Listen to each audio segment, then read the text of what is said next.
Welcome to the Modern Classrooms Project podcast. Each week, we bring you discussions with educators on how they use blended, self-paced, and mastery-based learning to better serve their students. We believe teachers learn best from each other, so this is our way of lifting up the voices of leaders and innovators in our community. This is the Modern Classrooms Project podcast. Hello and welcome to the Modern Classrooms Project podcast. My name is Tony Rose Deanna, and they them pronouns, a designated hype person here at MCP, and I am joined today by a high school credit recovery team from the Department of Alternative Education in St. Paul's Public Schools, Amy, Kara, Renee, and Sierra. Welcome, Amy, Kara, Renee, and Sierra. Welcome. Good morning. Good morning. Good morning. Good morning. Thanks for having us. Yeah, it is so exciting to be in this space with you all. I am really, I love it when we have multiple guests on the podcast just because it creates a much more interesting energy. And then, of course, more brains in the room is always a good time, right? And so thank you again for saying yes to the podcast and also reaching out and saying like, hey, we got this dope topic that we want to talk about that we haven't heard of. So thank you for doing that and advocating for yourself so that we can continue to empower you as educators and highlighting all the things that y'all are doing, right? And so before we get started, what is bringing you joy currently? And we can start out with Amy. Yeah, right now, joy, I have excitement. So I've lived the administrative lens with this team, but I'm actually going to be teaching a credit recovery course coming up starting next week. So just my excitement to like live this now from the teaching side and the teaching lens. Oh, that's so exciting. How many students will you have? I will be about 60 between a few different sections. So algebra 2. So going back to my math roots a little bit. Oh, that's so exciting. I know this is something that I'm also striving for, is to have at least one class so I can continue just being connected with other educators as well as students, right? So thank you for sharing that, Amy. And I guess congratulations and a huge celebration as well. Kara, what about you? Yeah, I am experiencing a lot of joy right now because when we engage in credit recovery, we are fast and furious, but then we get a few short breaks during the year. And so I am taking advantage of this, was a 3 and now is a 4-day weekend due to an extreme cold day in Minnesota. And instead I loaded up my family and we are currently taking a 3-day weekend in Las Vegas. And so that is bringing me joy. Yeah, I see the background. Beautiful, by the way. So I'm sure you're loving the weather there much more than Minnesota. So thank you for sharing, Sierra.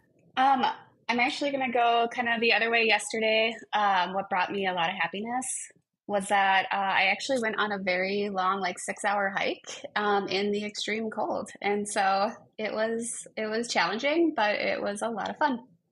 Whoa. And how many miles is that for it to be 6 hours? So we went through a lot of snow. So like real heavy, like to my knees. And so we ended up going about 7 miles in that total amount of time. And unfortunately, at one point we were a little too close to like running water and my foot definitely went right through the ice. Holy cow. Funny story. I went hiking this past weekend as well, and we hiked 2 miles because my sister was like, I'm cold. I don't like this. And we're in we're in Georgia. So we're in the South Sierra. So this is really funny to me. Yeah, I think the warmest it got during our hike was like -7, but we started at -14 degrees. Holy cow. That is amazing. And I'm so glad that brought you joy because that just brought me a lot of shivers. It's so cold. Renee, what about you? I'm going to stay with the weather theme because we're Minnesotans and that's what we talk about. We, as you can maybe see, with the exception of Kara, are all remote today. Well, Amy's in the office because it is an extreme cold weather. There's no school.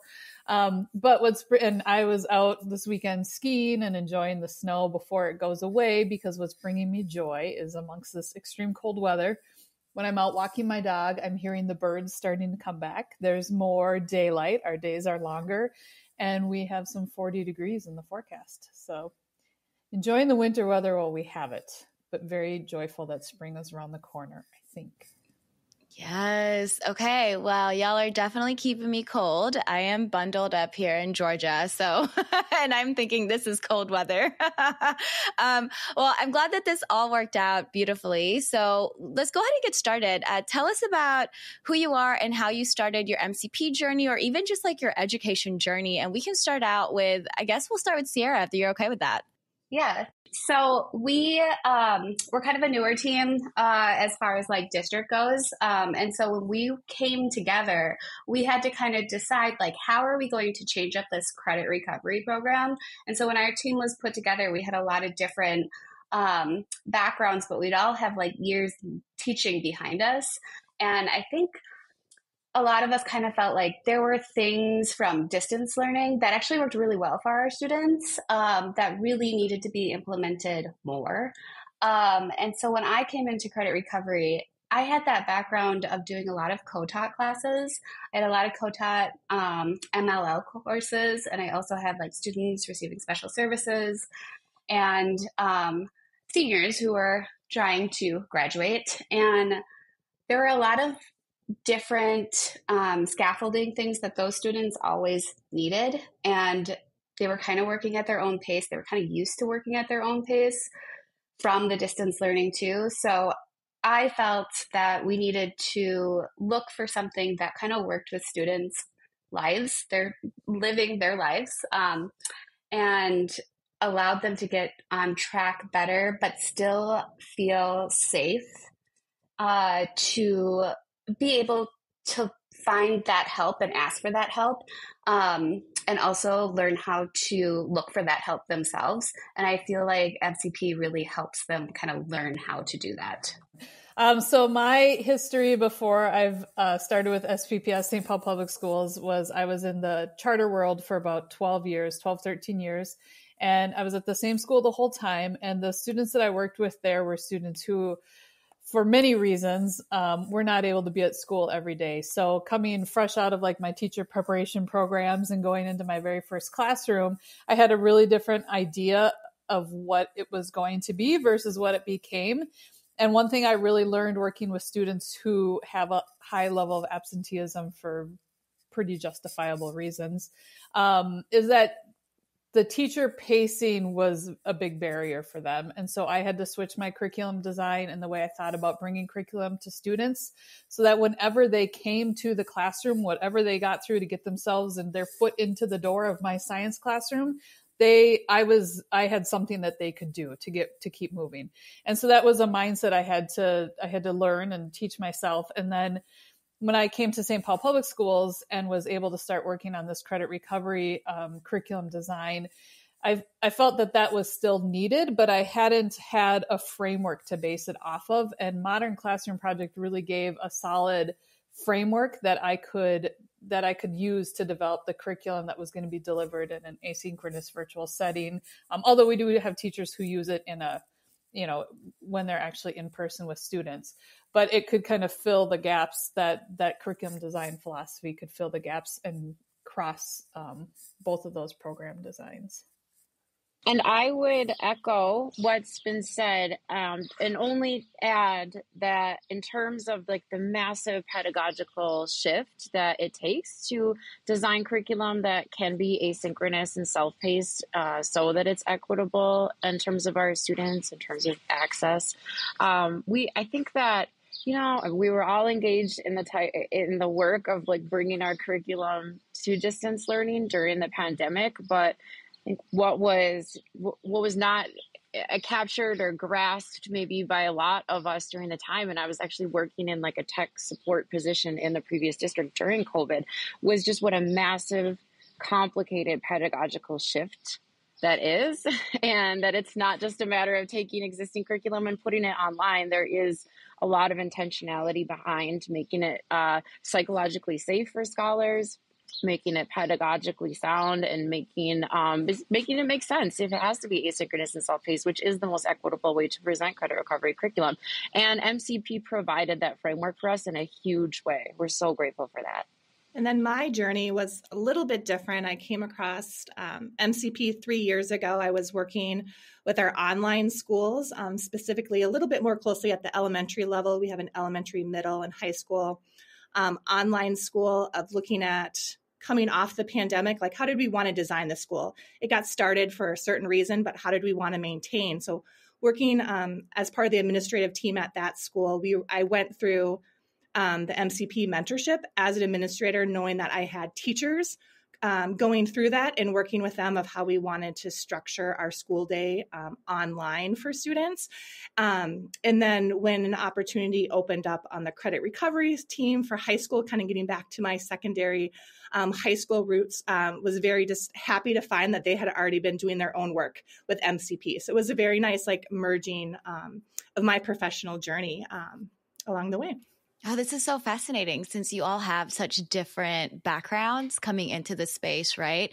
And this is something that I, as just a gen ed teacher, have never even thought about, never even considered, right? Like, hey, how do we better serve? Or were there, I mean, I didn't even know that there were schools like that, Renee, where you were like, it's a charter school and we had a population with high absenteeism. And so we kind of knew walking in that we had to create a space where students feel brave and safe enough to show up because of all the things that are happening, right? I really love the fact that you talked about the teacher pacing was a barrier. And I think even in just a quote unquote regular school, right, that continues to be a barrier because teachers are just continuing to go. There's a lot of pressure for teachers to follow the curriculum as is, right? And so I like that you noted that as well. And Sierra, you know, the whole piece of like getting students to feel safe, to feel brave enough to ask for that support, and then to also level it up and say advocating as well for their needs, not necessarily asking, but like advocating and saying like, hey, I need this piece to be successful in whatever it is that you want us to do, right? And so, and Kara, I love this whole thing that you pointed out with like the massive, complicated pedagogical shift. And it's not just for like students, right? It's specifically hard for teachers too. And it was wild to me that during COVID, it was just kind of like, all right, teachers, do your thing.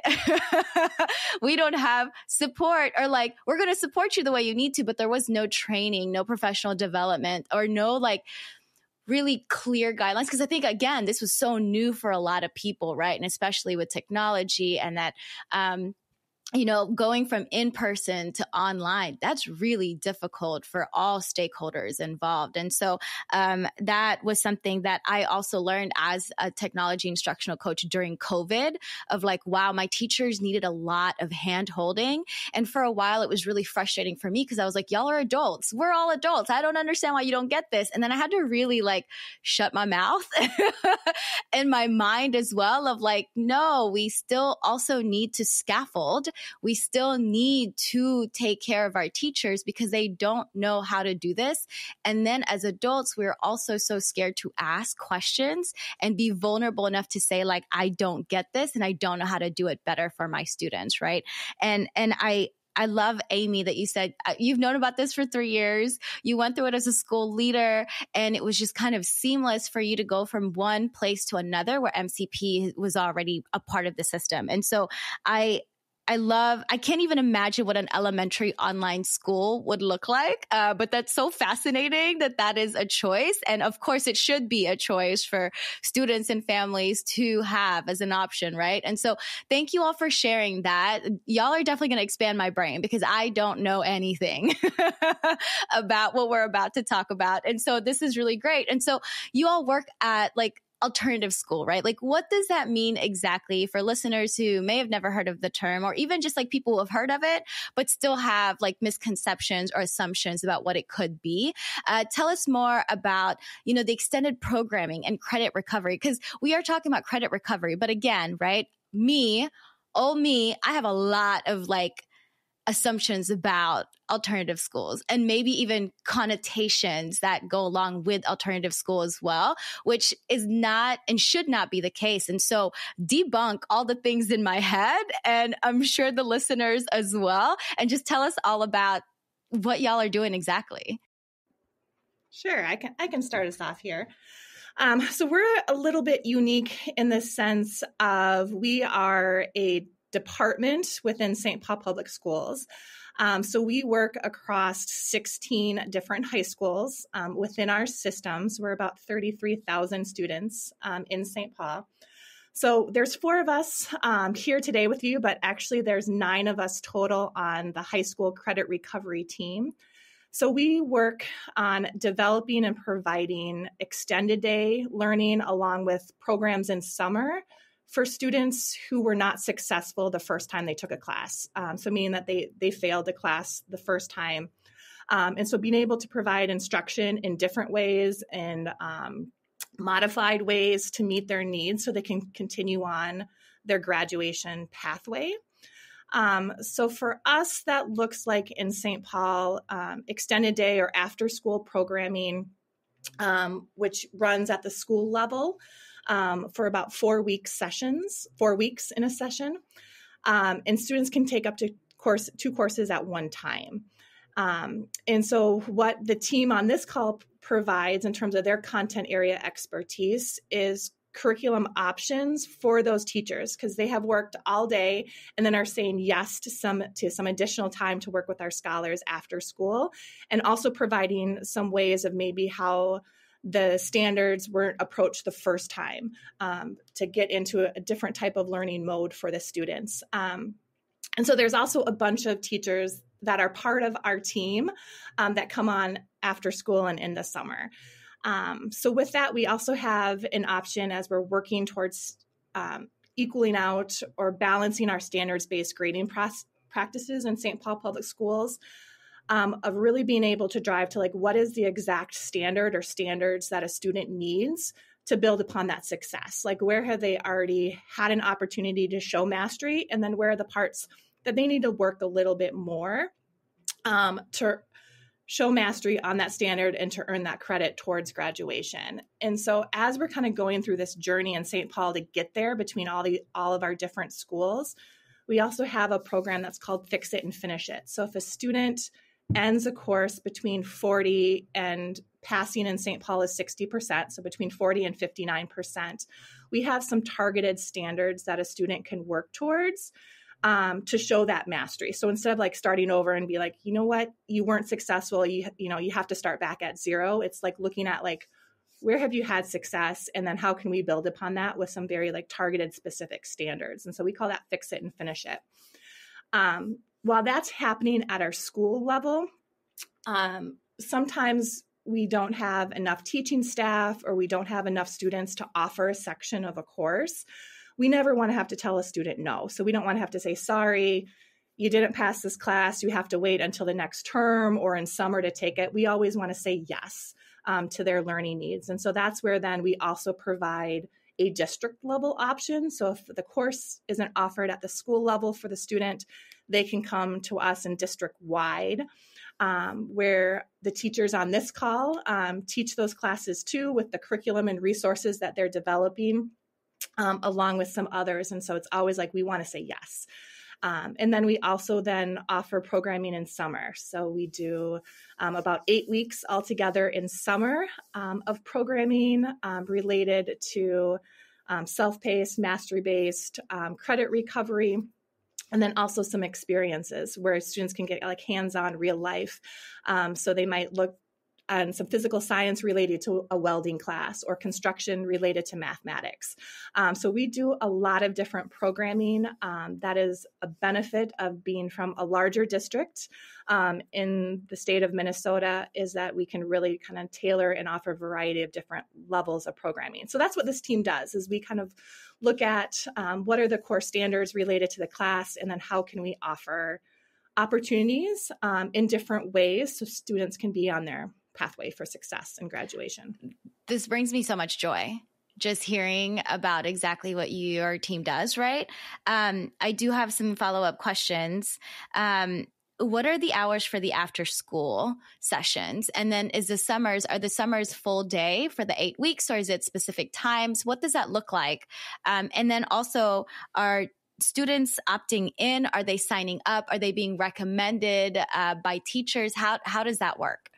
Sure. So for after school programming, our classes run about an hour each, usually 2 days a week. So we usually run like a Monday, Wednesday section or a Tuesday, Thursday section. And at the school level, they offer just one class. When it's district-wide, we have 2 different time slots back to back. And so students can take a combination of physically at their school, and it might be in person, it might be online, it might be a blended model. At the district level, it's all online. But because of the work with this team here, along with our other colleagues that aren't on the call, and the MCP philosophy, it's really about that self-pacing. So a student, even though a section might be 4 weeks long or longer, a student might finish in 2. And then we have that next course ready for them. If they want to keep engaging and keep working towards their goals, we have that next course ready.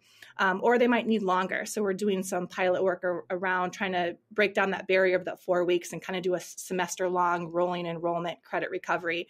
And we had really great success the first half of the school year with that. So technically our classes are about an hour long, but we have 3 different time slots after school that students can work towards things, but 2 classes at one time. In the summer, we run for 6 hours.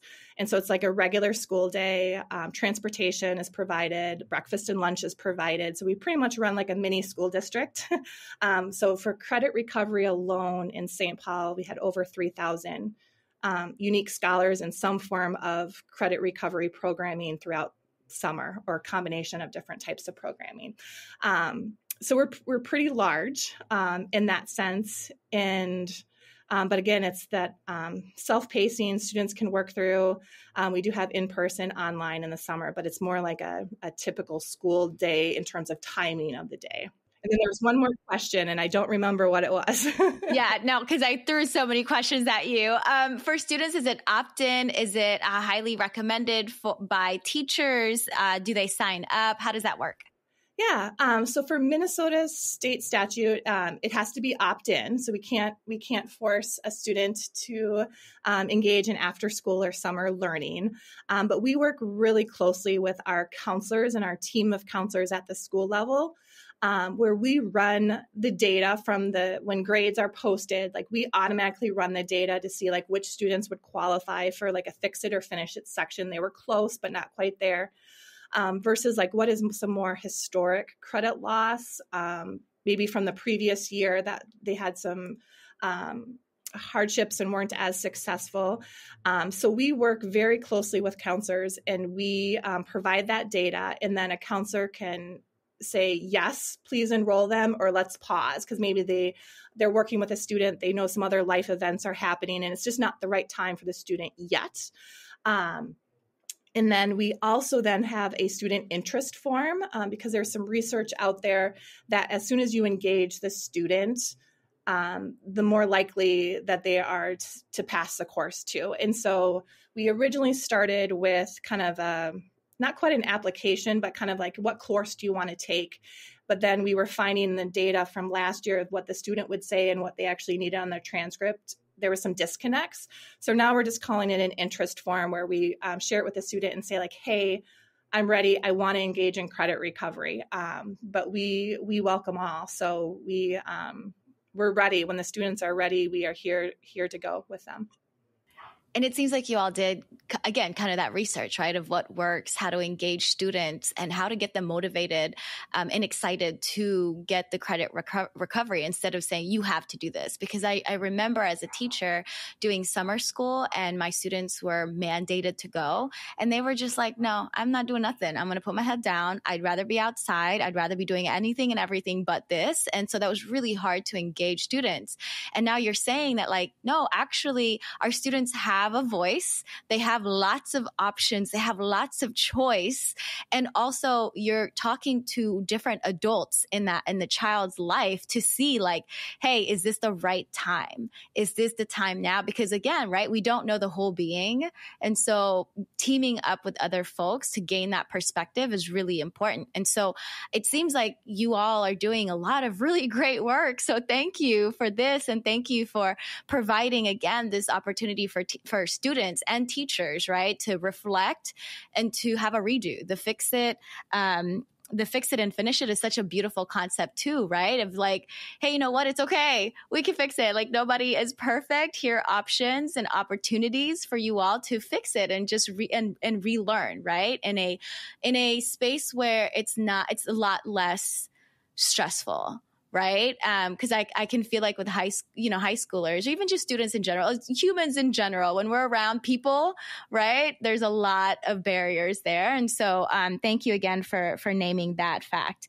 So now, you say, Amy, like, hey, we don't say no. We always want to say yes to students. Even if there are hardly any students who want to take this course, we still want to say yes. So my follow-up question is, how do you all make sure that you're taking care of yourself as educators as well, right? Because yes, we want to say yes all the time. And right, we also want to make sure that we're showing up the best way that we can for our students. And so anyone can answer this. How are you making sure that you're taking care of yourself when you're still saying yes a lot of the times?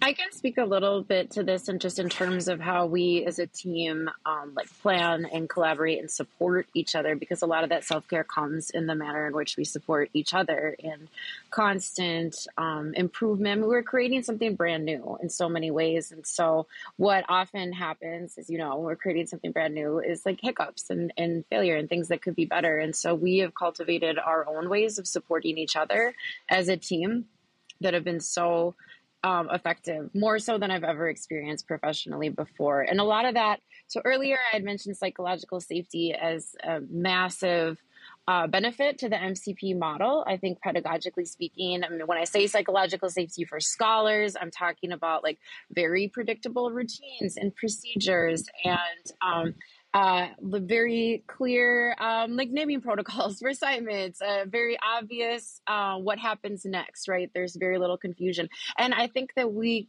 kind of together as a team realized that psychological safety that benefits scholars also benefits adults. And that really seems like something that should be extremely obvious, and why that necessarily hasn't occurred professionally necessarily in my career prior to this really speaks to the fact that sometimes I think in education, we don't collectively, including myself in this, take the best practices for scholars and apply them to the adult communities that we exist within. So what I mean, but we have feedback cycles, for instance, where we have the opportunity to look at each other's curriculum and provide input on that. We also have feedback cycles where we have the opportunity to meet with the teachers that support us within the St. Paul Public Schools network and get their feedback.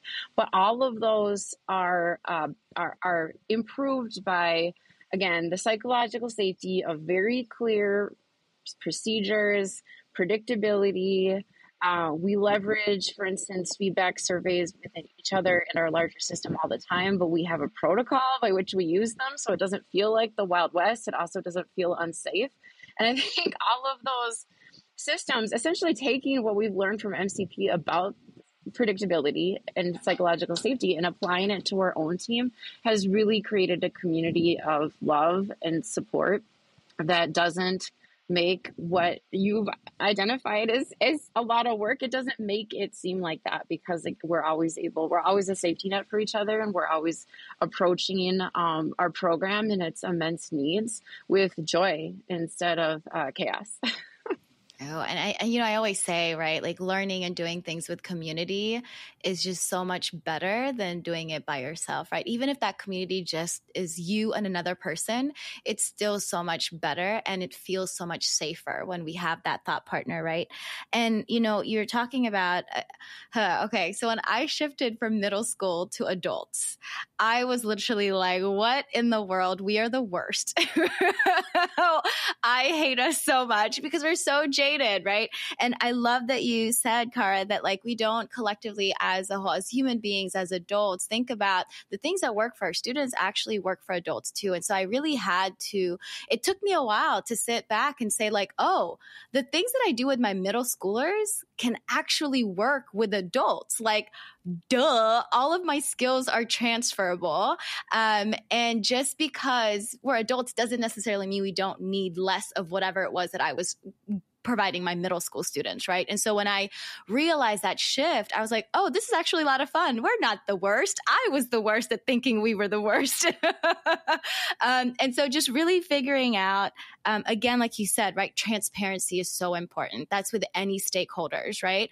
Predictability is really important. I remember being in school and just hating the surprise quizzes, not knowing where I was going, what I was doing for the unit. That was so frustrating for me as someone who was undiagnosed with ADHD. I understand now, like, why that was so frustrating for me, right?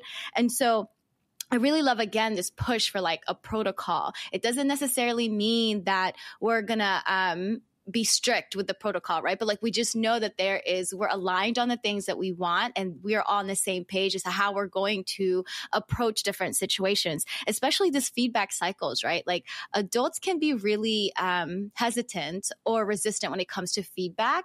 And so making this part of your routine, right? Part of the space that you're creating is just really beautiful, because we do want feedback. We're not perfect. We want to be able to provide feedback, to receive feedback, and then make it better for everyone involved. And so thank you for sharing that. And I think, again, right, it's a lot less stressful on ourselves. And I think it's less energy when we're supporting each other, when we're transparent and predictable. I think like the psychological safety, right? Because like, I think a lot of the times it takes up so much time and energy, and we're exhausted by the end of the day. And that's a common thing and an accepted thing in education, which I think is so wild. And so really being able to shift that is nice. And so there's 9 of you working together, right? I'm always curious about the dynamic of 9 people working together. How do you all support, plan, collaborate, and then also handle maybe some disagreements or things that you don't sometimes align with? How does that work for y'all? So I was one of the newer members, because the 3 individuals on this call, along with the person who writes our math curriculum, they had already been working together for over a year. And then I was able to join them and join the work. So I think with us, in terms of like grounding who we are in St. Paul, the why with our students, we talk about that. And then like for us as a team, even right before this call today, we had our weekly team meeting. And so we do inclusion activities to continue to build and get to know one another in different capacities. And then also really talk through things like what are our immediate needs? What are future topics that we need to talk about? What are data digs? What are the times for these feedback cycles within the team with gathering feedback from students too? And educators that lean into our curriculum, because we weren't seeing the results when we had purchased some curriculum from outside of St. Paul. Our students weren't seen in that, and so this was a big ask of this team, knowing it was going to be a multi-year journey of being able to write our own curriculum for credit recovery, be able to teach it ourselves, and also bring on other teachers within St. Paul Public Schools to lean into it. And so, it's right. There are tough times. There are times where we tried something. The team was so gracious around like trying to go beyond the 4-week schedules this year. And it was intense because they were still balancing their curriculum and doing more of the instructional side too. But then having those conversations about what's working, what's not working, and really being open with each other. But I think it comes down to the relationships. And Kara was talking about those relationships that we have and have spent time investing in each other in those ways. And so when it gets tough, we can have those hard conversations with each other and bring those in and work on like, what do we need to support differently? What do we need to modify along the way? And then even after like with working with like that bigger kind of like scope with all of our 9 different major high schools that we have, and then just working with so many different students. What is unique about like our position is that we're able to dive into all of these experts and this data and this information that's like right at our fingertips that maybe a teacher who's teaching all day long may not have. And so we work with our Office of Teaching and Learning, which develops curriculum or scope and sequence of standards for all of our high schools. And so we have very close connections with those leaders in that area, and then also the teachers that work with them to develop the curriculum for the high schools. And so what's great about us writing our own curriculum rather than having something that might be purchased is that we can change it, and we can go through cycles where it's not just between us that we're giving feedback, but like any teacher who is working in our content area and like asks or wants to teach for like an after school program, they'll also give us that feedback. And it didn't start out super nice. Sometimes, you know, there's that stereotype where like you're making up a credit or you're, you know, going to summer school and like that content's just, you know, just to get them that credit as fast as possible. And like, we don't believe that. We definitely want students to keep learning and to show that they can do, because they can do. And being able to get that feedback from teachers, we've actually gotten a lot of teacher trust with the stuff that we've put out, and gotten a lot of feedback from students as well. And I think that by doing so, it's gained, it's allowed students just to feel like more empowered, and the same with teachers in their own day school programs as well.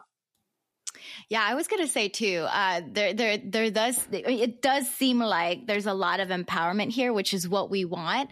And so I do want to say that I'm hearing a lot of intentionality here, right? With the planning, with the collaborating. And again, I just want to highlight the fact that y'all are really collaborating with others, like, right? Like you're not just in your space and that's it, but you just talked about collaborating with your Office of Teaching and Learning, right? Looking at the curriculum and the standards. And I love that, because I know sometimes we really get into our own little like circle and our square, and then that we just stay there, right?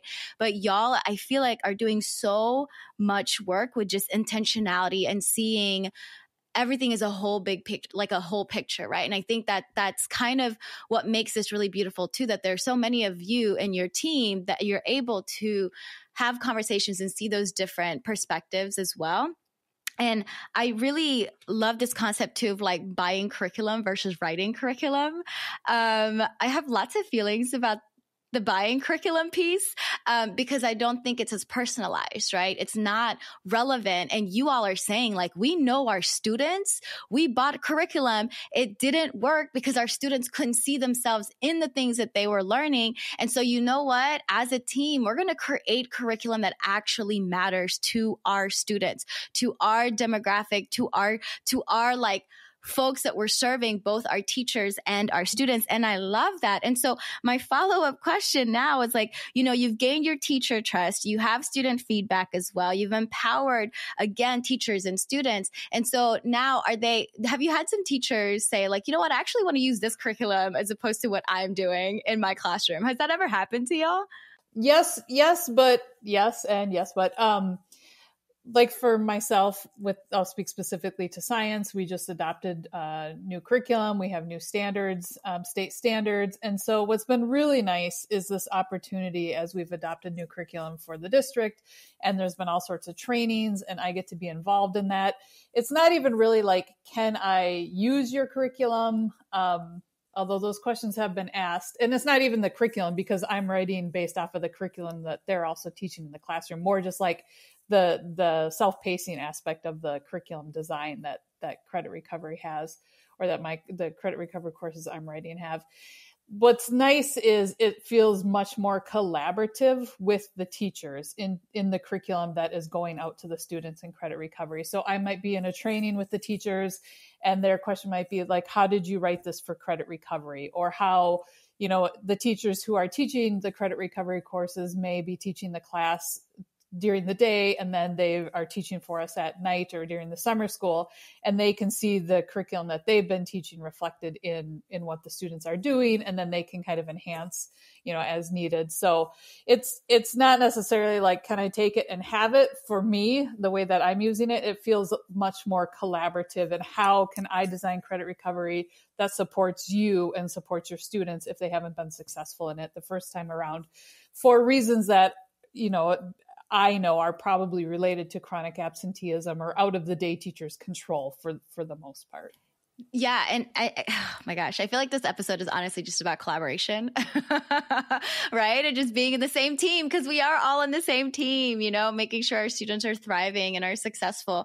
And, this just kind of reminded me too of something that you said, that y'all said earlier too, right? Of like looking at the standards, targeting the instruction, and also like providing other ways of learning modes, right? Like, hey, you didn't learn it this way at your gen ed teacher's classroom. Here's another way. Because then again, you're showcasing to students there are different ways. And once you see this different way, then you can start advocating for what you actually need, right? And so again, I love this piece, Renee, of you saying like, we work with teachers. It's not separated, really. It's just more so like, how can I enhance what you're already doing, right? And I know, Sierra, you talked about timing, right? Like our gen ed teachers, our teachers are working full time, right? Like teaching all morning long. We don't have the capacity to do the data digs, right? We don't have the capacity to see common trends because we're so busy making sure our students are getting the content that they need, right? And so I really love this piece of y'all being a thought partner, of y'all adding in, again, a different perspective, like, hey, we understand you don't have time.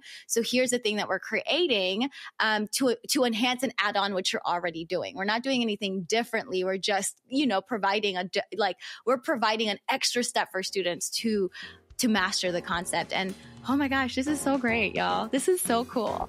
This is so cool. Hey there, listeners. This is Zach, just dropping in to remind you that we have a book club running. We're reading Rob Barnett's Meet Every Learner's Needs together as a community, and our third session is on redesigning instruction, and it's sponsored by Screencastify, and it's on Wednesday, March 19th at 7 p.m. Eastern. Registration links in the show notes, so you can join us in sharing ideas, questions, and resources. But for now, let's get back into it with TR, Amy, Kara, Renee, and Sierra. Okay, so we're going to skip around because y'all provided us with some resources, actually. And so I want to talk about that. So, Amy, you mentioned that you're enjoying diving into the MCP courses, which is like the MCP University courses. And for folks who don't know, if you're on the free course, we actually have more courses that we added on that's like more specific to content, more specific to also like collaboration or, special education. So Amy, tell us more about like what you're enjoying from your perspective. Like, what are some highlights that you have? What are some things that you're like, oh my goodness, I want to keep this resource and share it all to everyone I know?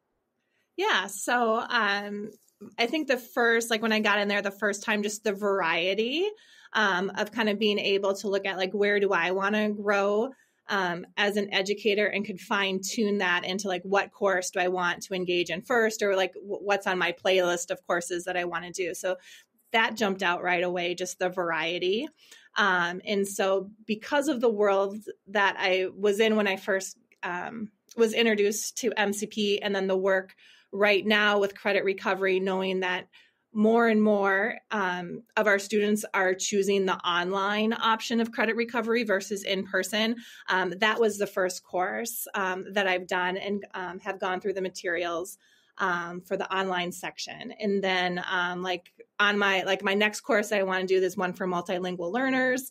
And so it's like, so I kind of have, this playlist of the different courses already that I'm going through, and just like the modeling, like within the course, and the modeling of like the self-pace, the options of like the should do, the must do's, like being able to apply it to my role right now. So it's not like I'm taking this or I'm talking about a certain scenario within the course, but I'm actually able to like develop something related to my work right now, and submit those. And so, I would say the variety. I think like coming in there and knowing that I can really pinpoint where do I want to continue my learning, having like done the free course initial time, and then gone through the mentorship program, and then now access to MCP University. So.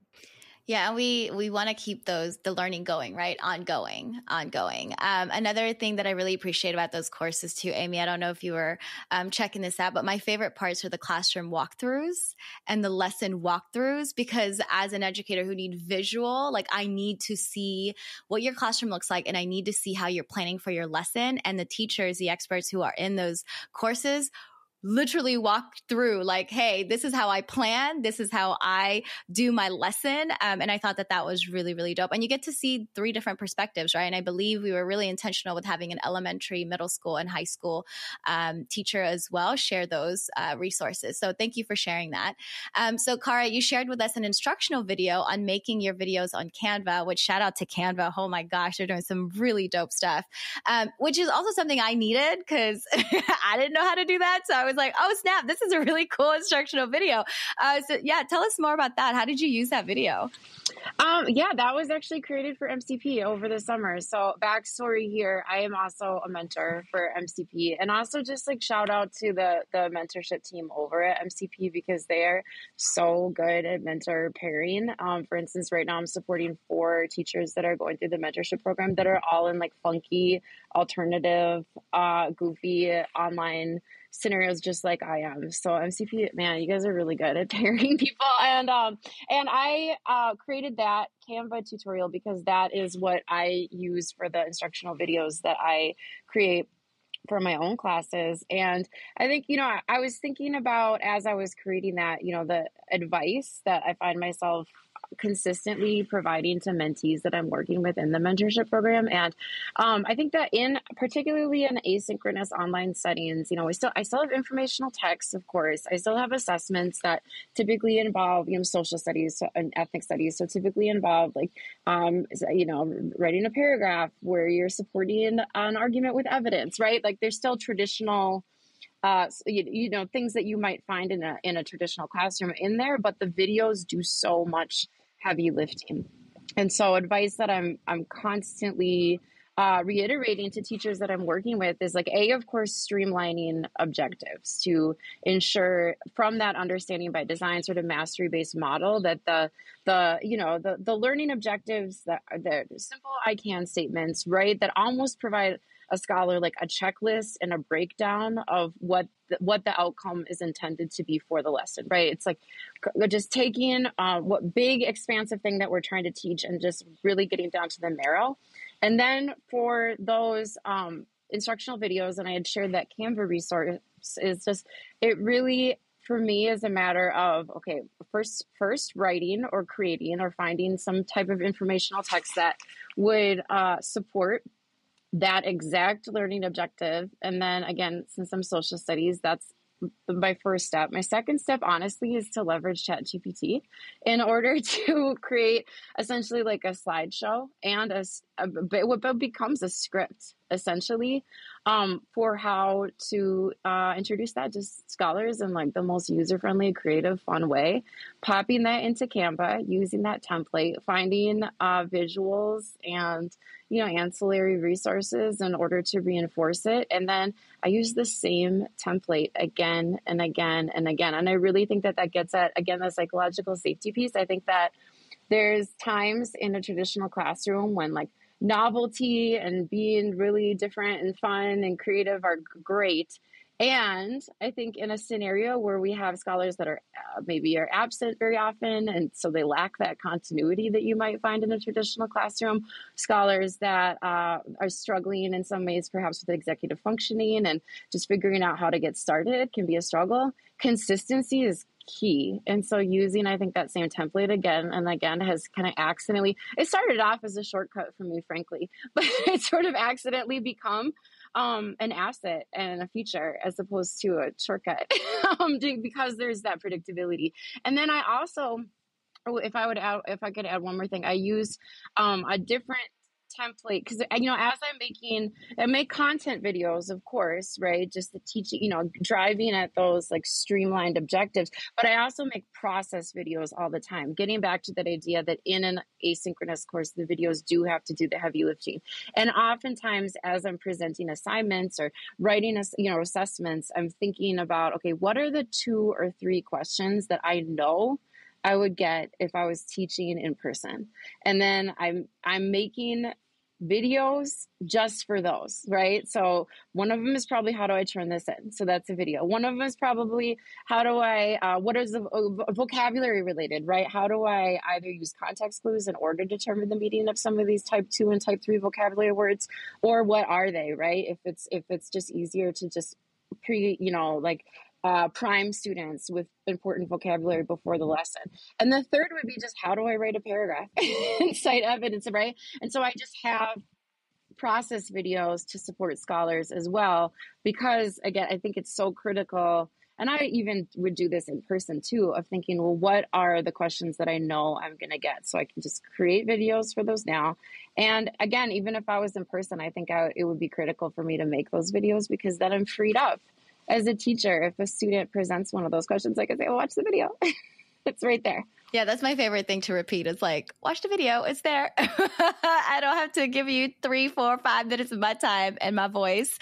Go watch the video, right? And it's a really good point with the process videos too, Kara, because I'm thinking about me as an adult too. I need process videos. If there's a new thing that you want me to do, I got to be able to watch it over and over again. And then sometimes I'll forget like 3 months later, and then I can go back and say like, oh, I'm not going to bug you to ask for the process. I'm just going to watch this video. And again, something that we want to teach our students is to go back to the resources that you were exposed to and utilize that. Now, it's not a one and done. You can actually continue to use this as much and as often as you want. And so I really like that. And, the whole time that you're talking about using the same template, shortcuts, right? Like as teachers, we want to do less. We want to do, just less. Less is more. And I think that the using the same template too is that familiarity part for both the teacher, right? Like knowing, oh, this is how I'm going to do this. And then also the students, the students saying like, oh, I'm familiar with this now, so I can feel a little bit more at ease because I know what to expect. And so the familiarity piece is really important as well when it comes to like transparency, predictability, like all the things that you talked about, Kara. So thank you for, yes, those are all great. I love that. Thank you for sharing that resources. And listeners, we're going to put that in the show notes as well, so you have access to it. And so Sierra, now you provided a class layout, which I was like, ooh, this is cool. Because first of all, it's English, and then also it's Schoology, which is an LMS that I don't have a lot of experience in. So tell us a little bit more about that. So this speaks to the consistency that students absolutely need. Just like when you walk into a classroom, you're like, all right, what do I need to do to be successful in this? And you want to erase any sort of questions and doubt that student might have, or at least as many as you can. And so if they're taking an English class, or they're taking, unfortunately, maybe 2 or 3 English classes, depending on how many credits they need to recover, they're going to see the same layout for every single class. And they're going to see it on day one, on whatever their day one is. So they're kind of all in different areas, but they're going to be able to see this is the work that I'm expected. I'm not opening up or putting up assignments later on and to be oh, just kidding, you have another one. They get to know everything that they're expected to do right away, but they also know I need to do unit 1 and then unit 2 and then unit 3 because those are going to build off on each other. But I need a little bit more time with this. I can look at my helpful resources. I know how to contact my teacher. It's going to give them all of that information right there, along with all of my teachers who might be teaching my curriculum. If they are asked to teach an English 10 research unit or an English 11 argumentative unit, they're still going to get that same layout. They're still going to get that consistency of 3 units. There's going to be 3 to 4 different assignments in there that kind of stack on top of each other. And it just allows everybody to have a good endpoint. They know where they're going, which when you're a student who is already taking full classes during the day, the last thing you need to do is feel nervous or not understand the amount of work that you might have to do on top of those classes, because we want them to be successful in their day school, not have their credits be something that, or making up credits be an issue for them at all. Yeah. And I think, when I opened this up, I just felt a sense of relief of oh, it makes sense, right? all of this, it tracks. I know exactly, like you said, where I'm going, what the end goal is. And so I love that you pointed out it's not just for students, but it's also teachers who are teaching the curriculum that we're providing. We want it to be clear and concise and transparent for everyone involved. Again, y'all are looking at the big picture. You're looking at all the parties involved, the stakeholders. So I really love that. And again, listeners will have that in the show notes so you have access to it and you can see it. Okay, so next question. I know we jumped around a little bit, but how has this model impacted your own teaching beliefs? Now, mind you, all four of you were already on that like pathway anyway of like, you know what, I'm looking for self-pacing. I'm looking for something that is really going to disrupt the traditional way of teaching and learning because it hasn't worked for the specific students that you've all worked with individually, right? So how has this model impacted your own teaching beliefs, which some of you already kind of shared, right? And then how has this made teaching more sustainable for you? And I think a lot of you have already shared that as well, but is there anything else that you want to add on? I'll just kind of speak to a few of the things you just mentioned, just to kind of put it all together. But really, it's helping with a mindset. Like it's what's been so nice is, again, I spoke at the beginning about removing that teacher paced barrier, and Modern Classroom really just gave that framework for all of us to build from. What I really appreciate is that I know that we have a math counterpart as well who's done the Modern Classroom Modern Classroom training, the same program we went through. We're all coming from the same like philosophy or background, but the way that we're using it or the way that it can be customized to an English versus a science versus a math versus a social studies has worked really seamlessly, essentially for ourselves, for our students, for our teachers to know that there's like this consistent framework, philosophy that we're building from, but they're not going to see it the exact same way in a science class that they might see it in an English class. And I think that's great. I mean, I think it's nice, again, to give that psychological safety, the predictability, everything we've talked about, but there's still variety and we're still able to customize it for our students. And again, like we've talked about, let our students see themselves in the science curriculum or the social studies curriculum with that common thread going through it. And so I think that's how myself personally, but I think also us as a department, how this has really focused our belief in teaching. And it just makes it more sustainable just in that, knowing that we're all coming from the same philosophy of how we're designing. And it not only makes it predictable for the students, but also makes it predictable for us when we're doing the design work. Yes, well said, Renee. Thank you for sharing that because, again, it's so true, right? I feel like something that you didn't mention too that I felt was joy, right, of being able to create this thing together as a team and knowing that you're not by yourself and having to come up with all the things yourself. So thank you for saying that. Does anyone else want to share anything? I think too, in terms of like the balance of knowing that we are a large district. We have, our students are amazing and phenomenal, but at the same time, there are ways that we're not meeting their needs, hence where we see them in alternative education and credit recovery. So there's systems at play that aren't working for them right now that we're trying to dismantle and interrupt. And with that, our phenomenal teachers who are teaching all day, and then we're asking, we want you to do a little bit more after school with these students who want to engage on their graduation pathway or come to us in summer. And so with that, then having 4 full-time teachers where their main role is curriculum writing, the collaboration, the review of stakeholder feedback, like that is huge for us. So then when teachers do engage with us, because they're there for the students.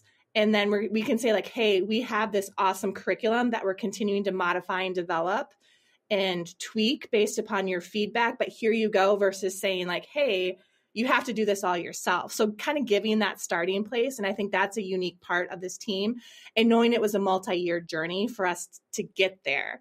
That it wasn't just like we can do all courses in 1 year. Like we had a project plan for that. And then another big thing is like the student feedback that keeps coming in around the self-pacing and the flexibility, because they're watching siblings, they're going to work, this life event has happened, and just really feeling like how we're honoring them in some ways that might not always be present in their high school career. And as we really transitioned more to our curriculum with the people on this call teaching it with, other members of the team, we were at an 84% passing rate for the first half of the school year. So once we get students engaged, they're really being successful. And so that's part of that rejuvenation too, that we are helping them meet their goals and setting them up for success because those scaffolds are built along the way. So that really brings the joy and the sustainability. We can do this, and we can help our colleagues in St. Paul in terms of the counselors who help register, the contacts with families. I mean, there's such more people on this call that we haven't named that are part of this process. 84%. Holy cow. That's amazing. Yeah. Yes, we were but it's really, shout out and appreciation to the people on this call. And a lot of that was the self-pacing and this continuous enrollment of if a student just needed 2 weeks because they were really strong in those standards and just had to show mastery in a slightly different way, they could end that course and move on to something else. Or the student who needed 8 weeks, so really trying to break down that barrier of time and credit recovery. But yes, we're still not perfect. There's ways, there's students we're still working at who haven't engaged yet and ways to engage them. But once they're with us, they're doing really well right now. I think for me, some of the big takeaways, there's a couple, I think, of lessons that I've really learned specifically from our experience with MCP that I know that I would take into a traditional classroom once my career leads me back in that direction, which I'm sure one day it will. And I was thinking, first I was thinking about just the leveraging should do's and aspire to do's with standards-based grading and mastery checks and in mastery-based curriculum in general. We haven't talked about that a lot, but I think now more than ever about the number, as a social studies teacher, especially about the number of assignments and projects that I would assign in my classes that I just have to admit are just my favorites, right? Or deep dives or things that I personally love. But then recognizing something that I can certainly identify now and with my experience in credit recovery, which is it's really absurd to imagine a scholar who is a newcomer to the country or who is an emerging reader or who has all sorts of life challenges that prevent them from having consistent attendance. It's really hard to imagine a scholar engaging at that level if they don't have mastery of the basics, and therefore being able to let go a little bit of some of those assignments that are kind of pet things, or Jennifer Gonzalez would call them Grecian urns, right? Things that I loved to assign, but understanding that they are should do's or they are aspire to do's, and it's okay to have sort of that tiered differentiation approach where there are just frankly scholars who my work is with them working individually while other scholars in the class are working on the assignments that do require a much more proficient depth and complexity in terms of understanding that core objective. I think that's number one. And then number two, I think about a lot is just the way that we leverage instructional videos and how critical that is for any classroom, including in person. So thinking about those scholars who do have inconsistent attendance, maybe they were suspended for, a long stretch of time. Maybe they have acute medical issues that they're dealing with or family emergencies or whatever. It's pretty, I just can't imagine just how that might feel as a scholar to come back to a classroom 5, 10, 14 days later to a situation where the entire class has moved on and they have no idea how could anyone possibly be successful in those circumstances. I think about that all the time now and how critical it is for the type of scholar that we serve and we have a lot of compassion for, and to have curriculum that's available to them on an LMS and videos explaining for them what to do and all of the things that MCP provides the structure for in any classroom in order to particularly serve that very, scholars that have those very unique needs. And if I can just add, I think that kind of with what Kara was saying is like, there's so many different reasons why these kids are coming to us because they failed a class. And that's not even necessarily because of like a lack of understanding. And we like to think as adults, like we love failure because it's an opportunity to learn, but it doesn't read that way for students, or even for adults when you're like, no, you failed. This really resets that mindset where it's like, it's not that it's not that I failed it. I just needed more time, or I needed another example, or I needed this. And so it kind of shifts that like permission to fail to more of a like permission to do better. And I think we all need a little bit more permission just to do better. Definitely reminder all the time that it's okay to fail and it is okay to do better. Like, here's a permission. And I always say this too, that as adults, we do need permission sometimes. And it's not like we're asking it, right? But it's just like the permission to exist the way we want to exist and also show up whenever and however we can. So this is a great reminder. All right. This is amazing. And I feel like I have so many more questions, but I do want to be mindful of time. So how can our listeners connect with you if possible? Yeah, the best way are to start emails through St. Paul Public Schools. And so I would predict you'd put those in the show notes. So it's just our first and last names at spps.org. Beautiful. I am so excited. Again, just thank you for being here. Thank you for sharing your brains and your expertise and your experiences. And also just thank you for expanding my brain. I really appreciate you all taking this time to share and showcase the great work that you're doing at St. Paul's. Thank you. Thank you. Thank you. Yeah, thank you. Thank you so much for listening. You can find links to topics and tools we discussed in our show notes for this episode. And remember, you can learn more about our work at www.modernclassrooms.org, and you can learn the essentials of our model through our free course at learn.modernclassrooms.org. You can follow us on Twitter, Facebook, and Instagram at modernclassproj, that's Proj.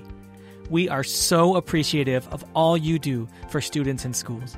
Have a great week, and we'll be back next Sunday with another episode of the Modern Classrooms Project podcast.